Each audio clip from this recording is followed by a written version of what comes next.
शिक्षकांसाठीच्या TET निर्णयावरील पुनर्विचार याचिकेची तातडीनं दखल घ्यावी यासाठी राज्यातल्या शिक्षण संघटना आक्रमक झालेल्या आहेत।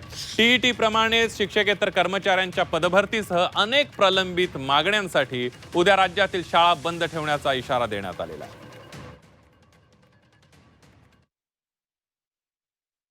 आमचं शासनाकडे अशी मागणी आहे की आरटीए ॲक्ट 2009ला आला आणि जुलै 2010 मध्ये आपण स्वीकारला।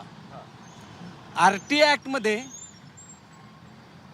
23 ऑगस्ट 2000च्या NCTCच्या अधिसूचनेनुसार 23/8/2010 पूर्वी शिक्षक कर्मचाऱ्यांना जी सूट दिली होती ती सूट कायम ठेवावी।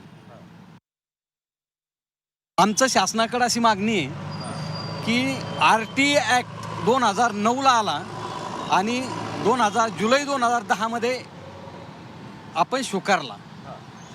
आरटीए ॲक्टमध्ये 23 ऑगस्ट 2000च्या NCTCच्या अधिसूचनेनुसार 23/8/2010 पूर्वी शिक्षक कर्मचाऱ्यांना जी सूट दिली होती ती सूट कायम ठेवावी। निर्णय न घेतल्यामुळेच पूर्ण जवळपास 37 संघटना आहेत, त्यापैकी 29 संघटनांनी पूर्णपणे मिळून हा उद्याचा मोर्चा पूर्ण महाराष्ट्रभर प्रत्येक जिल्हाधिकारी कार्यालय हा आयोजित केलेला आहे। आपल्या छत्रपती संभाजीनगर जिल्ह्यामध्ये मोर्चास परवानगी सुद्धा या ठिकाणी मिळालेली आहे।